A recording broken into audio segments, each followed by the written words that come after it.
Ready na? Slide natin.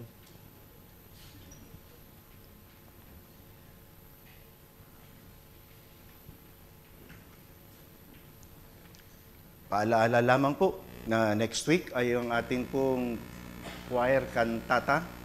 At mag-anyaya po tayo. Meron po tayong Friday midday, meron din tayong Friday evening, at pagkatapos meron din po tayong Sunday. Siyempre, mas maganda pag Sunday. Hindi naman dahil may kinikilingan tayo, no? Hindi naman. Dahil kundi, nasasabi, pero preference lang. Preference po natin. Kasi Resurrection Day, di ba? Resurrection Day natin. Kaya maganda talaga pag Sunday. Okay, Friends Day po natin ngayon. Salamat sa apat. Patayuin nga natin yung apat na bisita natin. Yung apat na bisita. Dalawa, tatlo. Asan na isa? Na-rapture na ba yung isa? Naiwan naman kami. Palakpakan natin. Woo! Bigyan ng jacket yan. Hindi, wala tayong jacket dito. Baka akala nyo may jacket tayo dito. Wala. Joke lang namin yon. So, salamat sa inyong pagdalo at naniniwala kami. At naniniwala kami na hindi ito ang una't huli, kundi pasimula lamang na kayo ay aming pong makakasama. Okay, ang paksa po natin ngayon ay the greatest exchange na makikita po natin sa 2 Corinthians chapter 5, 17 to 21. Siguro konting illustration lamang para maunawaan pa natin yung titulo po natin. Sino rito sa atin ang mayroong version ng iPhone 5 lower? Nasabihin natin defective na. Sino sa atin dito ang mayroong version na iPhone 5 ba? 5 lang ha? And lower. Mas mababa pa sa iPhone 5. iPhone 4, ano nga yan? Mababa pa sa iPhone 4, gano'n ha? Sino dito? Marami ha? 8 ha? Patayuin natin. Taas nga kamay. 8 ha? 8. Sino kaya mapatay? Si Gigi, patayin natin si Gigi. Ito, wala kaming ano nito ha? Ano lang to? Asa iPhone mo? Defective na ba? Hindi pa. Okay pa naman. Okay pa naman. Halimbawa, no? Meron kang iPhone 5. Halimbawa lang naman. Ngayon,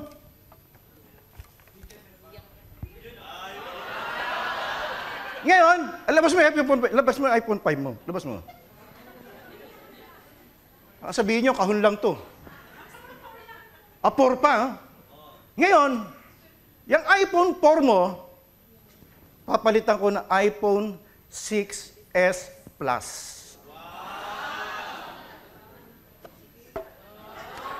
Kala nyo, bibiro ako eh. Hindi ako marunong magbiro. Papalitan ko nito. Tanong ko ngayon, papayag ka? Ano ba iPhone 4. Papalit ko iPhone 5. Papayag ka? Okay, halimbawa lang naman yun. Halimbawa lang. Sample lang, ha? Nilinaw ko lang. Baka madali, eh. Katakot-takot, nagpagalit ang aabutin ko niyan. Regalo ng mga anak ko yan sa asawa ko. Sabi ko, gamitin ko illustration. Marahil, kotse, kung meron kang mas mababa na modelo at papalitan ng bago, medyo defective na, 10 years na, papalitan ng bagong SUV, siguro papayag ka. Papayag ka. Eh kung, mga lalaki na nandirito, eh kung meron ka ng lumang asawa, na defective na. Diba marami nang nararamdaman, mga balakang, sasakit na, kasukasuan, yan. Medyo defective na at medyo matanda na, medyo may edad na. Parang iPhone, parang kotse. Ang tanong ko, papayag ka ba? Siyempre hindi! Ako tatanungin mo, hindi. Doon pa rin ako sa asawa ko. Okay, magpatuloy tayo. Alam niyo, ang tanong mga kapatid pagka mas maganda ang ipapalit, okay ka eh. Pagka mas maganda ipapalit eh. Wala tayong tanggi ron eh. Lalo defective yung papalitan. Ang tanong natin mga kapatid ito, ano ang greatest exchange na pwede mong makamit? Ano yung pinaka na pwede mong ipalit? Na walang iba, kung hindi ang Diyos lang ang pwedeng magbigay sa'yo. Ito po ang atin pong pag-aaralan ngayon.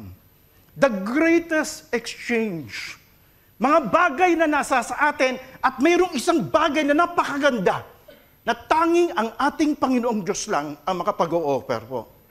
Meron po ako nakitang tatlo sa ating pong pag-aaral. Our sins for His righteousness, our eternal death for His eternal life, our old life for His new life. Ito palagay ko ang the greatest exchange, more than doon sa mga material na bagay na nakamit po natin na pwedeng ibigay ng Panginoong Diyos sa sino mang papayag na makipagpalit sa Kanya. Pag-aralan po natin isa-isa. Our sins for His righteousness. Sa 2 Corinthians chapter 5, verse 21, He made Him who knew no sin to be sin on our behalf, so that we might become the righteousness of God in Him. Pansinin po natin. Ang kasalanan daw po natin, yung ating Panginoong Kristo na walang kasalanan, ipinataw yung kasalanan po natin upang yung kanyang righteousness, upang yung kanyang kabanalan. Kasi ang ating Panginoong Kristo hindi nagkasala yan eh. Sinupad niya kung ano mo yung nararapat ito pa rin. Sabi nga natin, pinag-aaralan natin ang book of Hebrews, the superiority of the humanity of Christ. Though, na pwede siyang bumagsak, pero hindi siya bumagsak. Tinempt siya sa lahat ng areas ng kanyang buhay. Namuhay siya ng isang matuwid na pamumuhay. Subalit hindi po siya nagkasala. Ang tanong sa atin na ito, yung kasalanan po natin, na mayroong nakakapit na parusa, na mayroong nakakapit na curse, kamatayang walang hanggan, willing ka ba na ipagpalit ito sa righteousness ng ating Panginoong Kristo? Walang ibang pwedeng maging righteous liban sa ating Panginoon. Sabi ng Biblia, lahat tayo'y nagkasala. Sabi ng Biblia, hindi tayo nakaabot sa kalwalhatian ng Panginoong Diyos. Lahat ng ating mabubuting katwiran ay parang maruming basahan lang sa ating Panginoong Diyos. Hindi natin pwedeng tumbasan, mga kapatid, ang righteousness ng ating Panginoong Kristo. Meron isang parallel passage yan sa 1 Peter chapter 2. Ito ang sabi, and He Himself bore our sins in His body on the cross, so that we might die to sin and live to righteousness, for by His wounds we are healed. Napakaganda nung inawit ng choir.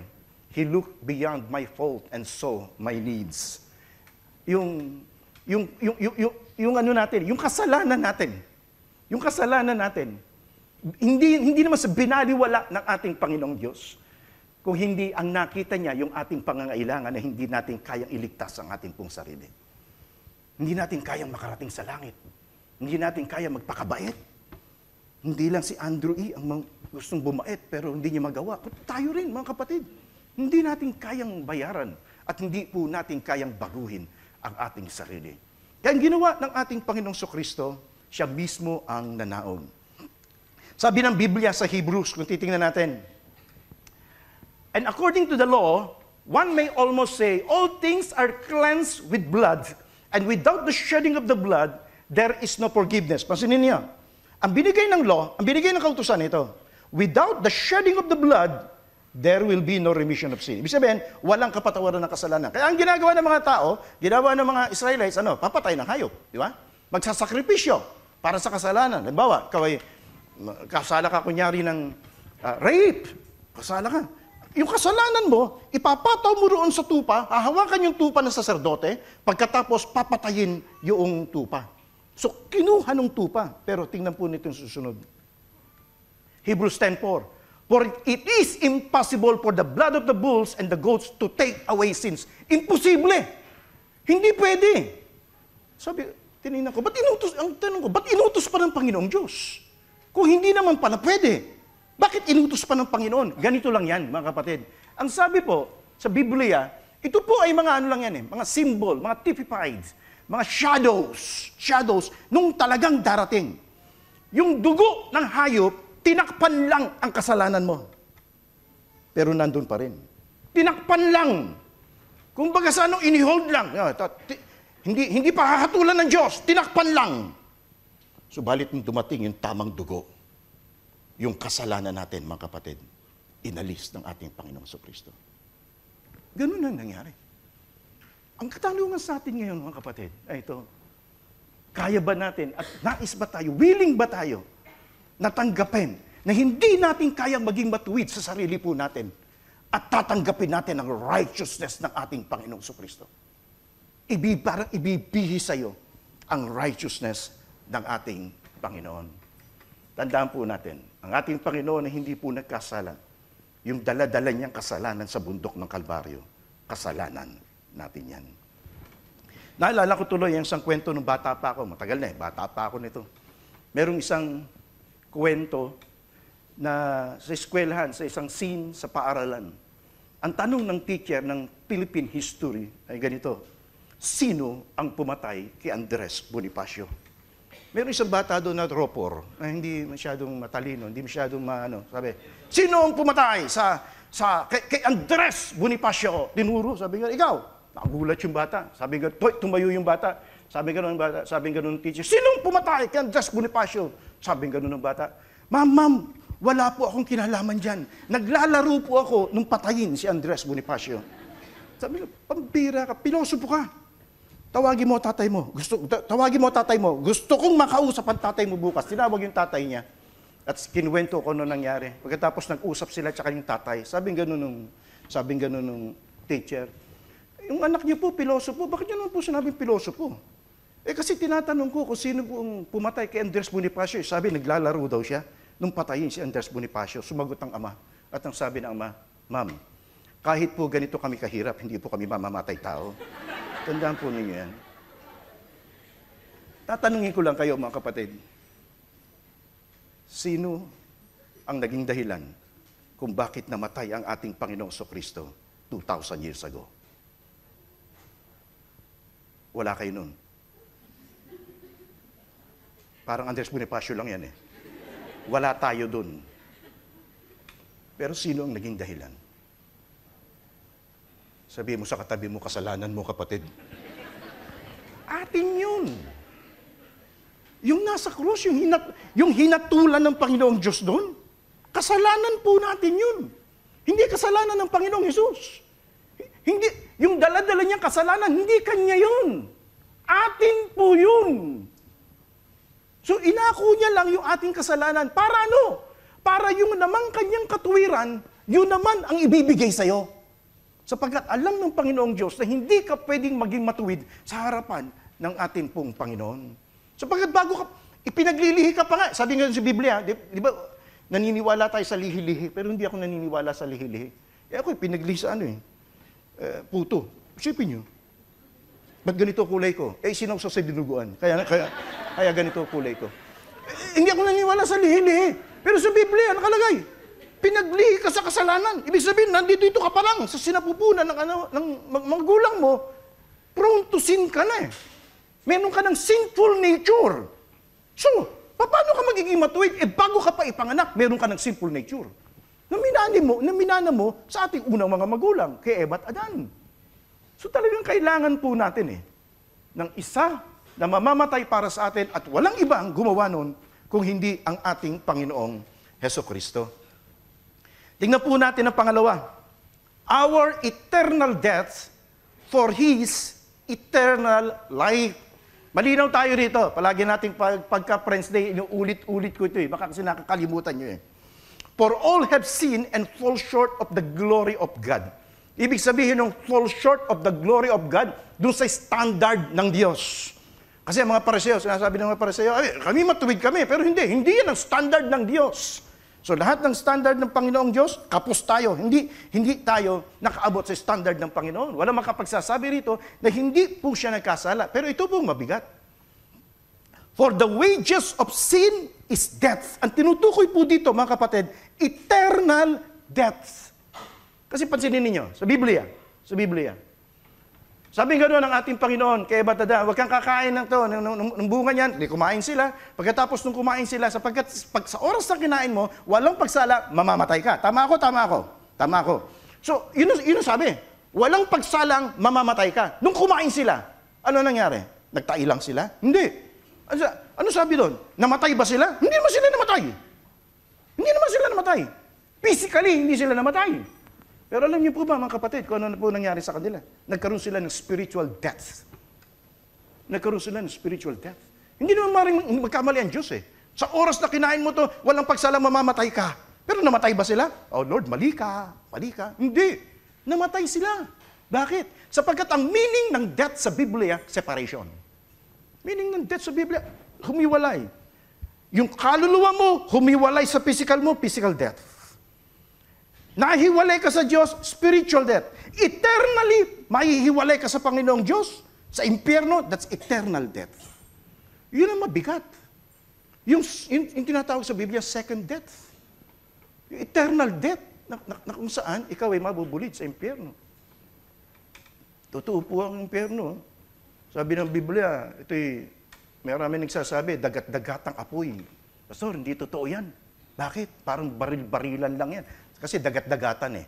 Dagat-dagatang apoy, para ikang baril-barilan lang yan. Kaya hindi totoo yan.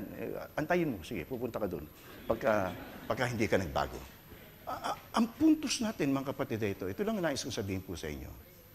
Ang ating pong Panginoong Kristo ay nag-o-offer. The wages of sin is death, eternal death. Sa'yo yun, kasala ka eh. Ang logic ko lang, lahat ng tao ay nagkasala. Kung lahat ng tao ay nagkasala ay mapupunta sa impyerno, therefore lahat ng tao mapupunta sa impyerno. Pag pinag-aralan mong philosophy at ang logic, so yung katabi mo, papunta sa impyerno. Yung nasa kaliwa mo. Pero yung nasa kanan, baka mauna. Hindi ganon. Hindi ganon ang ibig ko sabihin. Ibig lang sabihin natin, lahat tayo. Pati ako eh. Pati ako. Papunta sa impyerno. Bakit? Nagkasala din ako eh. Pero mayroong isang panibagong offer. Ano itong offer na ito? For the wages of sin is death, but the free gift of God is eternal life. Your deaths, yung kamatayan mo for eternal life, ay saan ka pa? Saan ka pa pupunta? The greatest exchange na pwede makamit ng isang tao ay ang tanggapin ang buhay na walang hanggan na ipinagkakalob ng ating pong Panginoon at yung eternal death ay hindi niya na mararanasan. Meron nagsabi, ang isang taong ipinanganak ng isang beses, 2 beses mamamatay. Ang isang taong pinanganak ng 2 beses, 1 beses lang mamamatay. Kapag ka ipinanganak ka sa physical, na physical, 2 beses kang mamamatay. Physical death and eternal death. Pero kapag ka 2 beses kang ipinanganak ka ng nanay mo, pangalawa, na born again ka, 1 beses ka lang mamamatay. Physical death lang. Pero wag muna ngayon. Physical death lang ang makakamit mo. May logic. Totoo. Sapagkat ang ino-offer ng ating pong Panginoon ay buhay na walang hanggan. Maganda yung sinabi sa Ephesians eh. And you were dead. Sinusulatan, mga Kristiyano, mga mananampalataya. Buhay pa yan. Mga buhay pa yan. Pero noon patay kayo. And you were dead in your trespasses and sins, in which you formerly walked according to the course of this world, according to the prince of the power of the air, of the spirit, is now that works within the sons of disobedience. Among them, we too also formerly lived in the lust of our flesh, indulging the desires of the flesh and of the mind, and we were by nature children of wrath. Yan ang kalalagayan natin eh. Dead to sin. Patay tayo dahil sa kasalanan at children of wrath. But God, rich in mercy, for His great love, which He loved us, even when we were dead in our transgressions, made us alive together with Christ. By grace, you have been saved. Sa sarili mo ba? No. Hindi mo sa sarili. Dahil mabait ka? Dahil nagsisimba ka? Dahil matuwid ka? Matuwid ang mga magulang mo? Anak ka ng pastor? Hindi. Dahil nagbibigay ka sa church? Hindi. Because of the love of God. His great mercy and the grace of God. Biyaya ng Diyos. Kapag ka biyaya, tinatanggap lang yan. Biyaya ng Diyos eh. Kapag ka biyaya, tinatanggap lang ang biyaya ng ating pong Panginoon. Tingnan po natin ang pangatlo. Another great exchange na pwedeng natin ipagpalit sa Diyos. Our old life for His new life. 2 Corinthians 5:17. Therefore, if anyone is in Christ, he is a new creature. The old things passed away. Behold, new things have come. Meron isang parallel passage yan, gustong-gusto ko rin. Galatians chapter 2, verse 20. I have been crucified with Christ. It is no longer I that live, but Christ lived in me. And the life which I now live in the flesh, I live by faith in the Son of God, who loved me and gave himself up for me. The great exchange. Yung dati mong buhay, kung dati mong buhay, malayo ka sa Diyos, kung dati mong buhay, punong-puno ng bisyo, kung dati mong buhay, punong-puno ka ng kasalanan, kung dati mong buhay, namumuhay ka na malayo sa Diyos, mayroong ino-offer ang Panginoong Diyos na isang panibagong buhay. Isang buhay na kasama ang atin pong Panginoon. Isang buhay na patuloy na binabago ng Diyos. Isang buhay na nakakaramdam ka ng kapayapaan, na mayroon kang kagalakan, na mayroon kang katiwasayan sa gitna ng mga problema mo. Bakit? Sapagkat kasama mo ang ating Panginoong Jesucristo. Hindi ko naman sinasabi hindi ka magkakaproblema. Darating pa rin ang problema. Darating pa rin ang mga suliranin. Subalit ang kagandahan lang, may kasama ka. Kasama mo ang ating pong Panginoong Jesucristo. Hindi ka na ba matutukso? May matutukso. Ako palagi natutokso. Pero ang kagandahan nito, kasama natin ang ating pong Panginoong Jesucristo. Tandaan po natin, mga kapatid, ito'y offer ng ating pong Panginoong Jesucristo. Anong gustong buhay mo?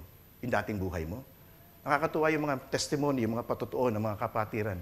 Dati ka, ganito buhay ko, puno ng bisyo, nagsusugal, puno ng kung ano-ano mga masteral degree sa babae, sugal, alak, BSA. Pero ngayon, iba na. Binago ng Diyos. Sino lang ang pwede magbago? Walang iba kundi ang ating Panginoong Diyos. Isang buhay na binago ng Panginoon at isang buhay na patuloy na babaguhin ng ating Panginoon. Baka sapagkat nandoon ang ating pong Panginoon. Sa 1 John chapter 5, 11 to 12, pakibasa nga po natin. 1, 2, ready, read.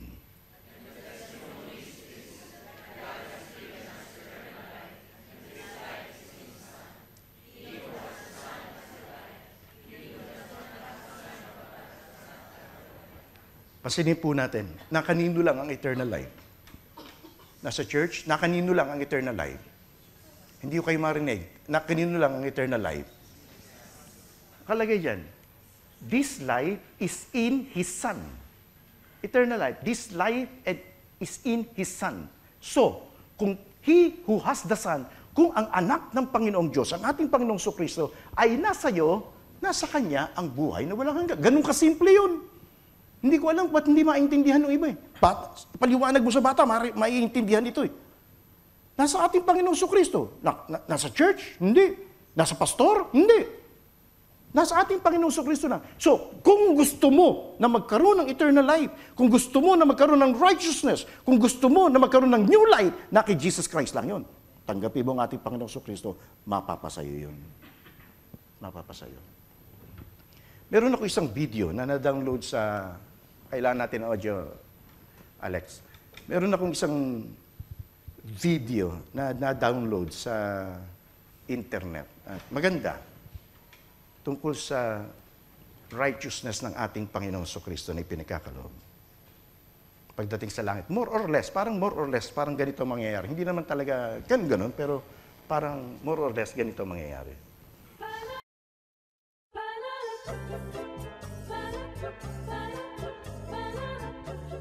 Next. File, please. Some lying, some stealing, and some acts of kindness here and there. I tried to live a good life. Well, let's see how good.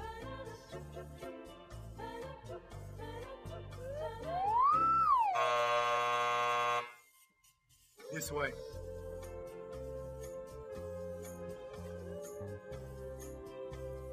Next. File, please. Okay, I admit it. I did a lot of bad things. Yes, I see. But I've done good things too, to offset the bad things. Like, one time, I cheated on a test, but then I cleaned up trash in the park. That should balance out, right? Let's find out.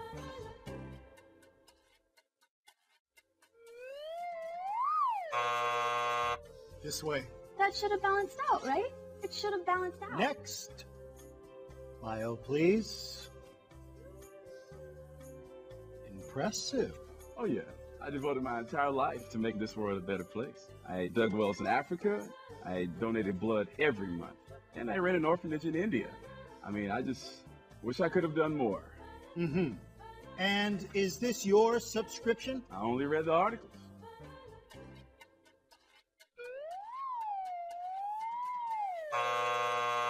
I only read the articles. I only read the articles. Next. My mom goes to church. Was baptized as a baby? Take American Express, right? Next. File, please. Whoa. Somebody's been busy. Well, let's get this over with. Sorry, I didn't know he was with you. Okay, step on the scale. Not you. Him.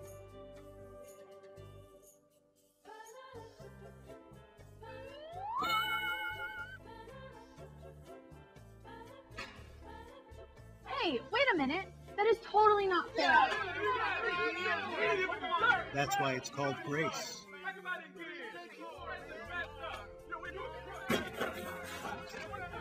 Next. More or less lang. Pero tingin ko merong truth. Ang titingnan ng Diyos pagdating sa langit, hindi ikaw, hindi yung mga ginawa mo kundi ang ginawa ng ating Panginoong Kristo. Kung tinanggap mo siya sa puso mo. Sa Biblia, ang tawag sa Biblia, abogado siya Siya yung pinaka-attorney, siya yung high priest mo, siya yung magtatanggol sa iyo. Ang ating Ama, ang pinaka-judge.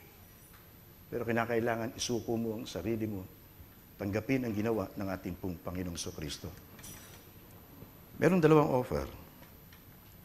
Sabi sa Biblia, the thief comes only to kill, to steal, and to destroy. Ito yung offer ni Satan.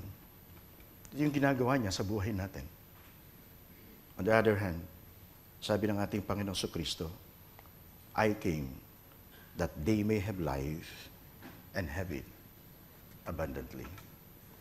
Yuko lang tayong sandali, mga kapatid. Yuko lang po tayong sandali. Pikit lang po tayo. It's time for us to decide. Makikipagpalit ka ba? Ipapalit mo ba ang kasalanan mo at tatanggapin mo ang righteousness ni Jesus Christ? Ipapalit mo ba ang eternal death mo at tatanggapin mo ang eternal life na binibigay ng ating Panginoon? Ipapalit mo ba ang old life mo at tatanggapin mo ang isang panibagong buhay na binibigay ng ating Panginoon? Kung gusto po natin mag-decide, ipapanalangin ko po kayo. Pero kinakailangan mag-decide ka. Itaas mo lang ang kanang kamay mo. Ipapanalangin ka namin. Taas nyo lang po ang kanang kamay po natin. Sige po, taas po lang. Taas po natin. Huwag po natin ibababa. Taas lang po natin. Kamay natin. Pakitaas lang po na mataas. Pakitaas po na mataas. Ang tinatanggap po natin, hindi po relihiyon. Ang tinatanggap po natin, yung offer na tanging ang ating Panginoong Hesukristo lamang ang pwedeng makapagbigay. Ito yung pinaka-greatest exchange na pwede mong tanggapin sa buhay mo. Ang tanggapin ang inaalok ng ating Panginoon at lahat ng nasa iyo, ibigay mo sa Kanya. Sa lahat ng nakataas ang kamay, magalang ko po kayong inaanyayahan na tumayo. Manalangin po tayo, tumayo lamang po kayo. Sige po, tayo lang po kayo, lahat ng nagtaas ng kamay. Punta po kayo dito sa dakong unahan. Sige po, punta po kayo sa dakong unahan. Sige po, punta lang po tayo dito sa dakong unahan. Lahat po na nagtaas ng kamay. Maging hindi nagtaas ng kamay kanina, na nag-decide ngayon, natanggapin ang offer ng ating Panginoong Hesus. Na siya lang ang tagapagligtas. Siya lang ang magbibigay ng buhay na walang hanggan. Siya lang ang magbabago ng buhay mo. Maraming nakalaan sa iyo ang Panginoong Diyos. Maraming plano. Maraming gustong gawin sa iyo ang Panginoon. Ito ang pinaka-greatest decision na ginawa ninyo sa inyong buhay. Ang tanggapin at isuko ang inyong buhay sa ating Panginoong Yesus.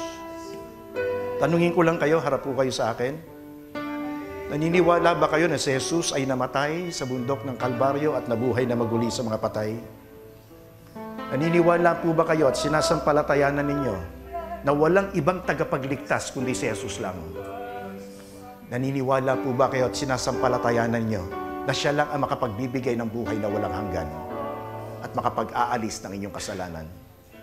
Kung inyo itong sinasampalatayanan, manalangin po tayo at samahan ko po kayo sa panalangin. Taas nyo lang inyong kanang kamay. Yumuko po kayo, sumabay po kayo sa aking panalangin.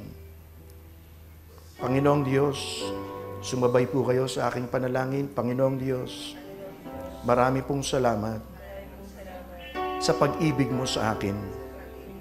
Marami pong salamat sapagkat ibinigay mo ang iyong bugtong na anak, ang aming Panginoong Hesus, para akuin ang aking mga kasalanan. Panginoong Diyos, pinagsisisihan ko at sinusuko ko ang lahat ng aking mga kasalanan, ang aking buong buhay sa aming Panginoong Hesukristo. Panginoong Hesukristo, inaanyayahan kita na pumasok sa aking puso, baguhin ang aking buhay, at tinatanggap ko ang buhay na walang hanggan. At simula sa mga oras na ito, kinikilala ko na ako'y anak ng Diyos at mabubuhay na isang anak ng Diyos. Pagpalain mo po, Panginoon, ang aking buhay simula sa mga oras na ito hanggang sa mga darating na panahon.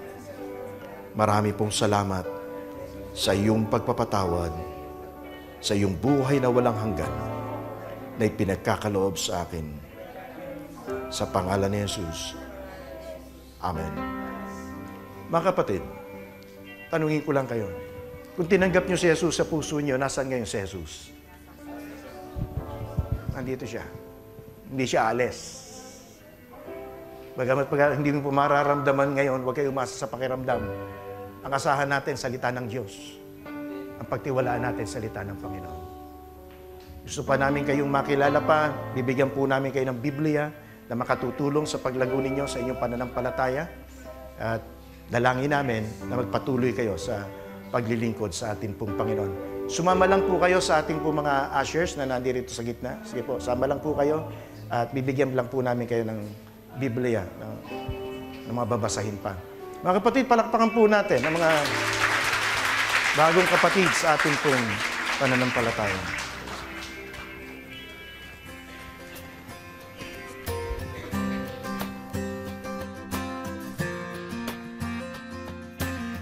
The Bible says it's a good thing to give thanks to the Lord. Amen?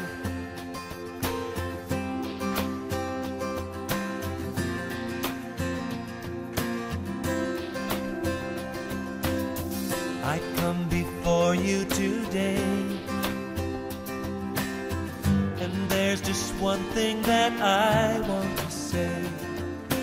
Thank you, Lord. Thank you, Lord, for all you've given to me, for all the blessings that I cannot see. Thank you, Lord. Thank you, Lord.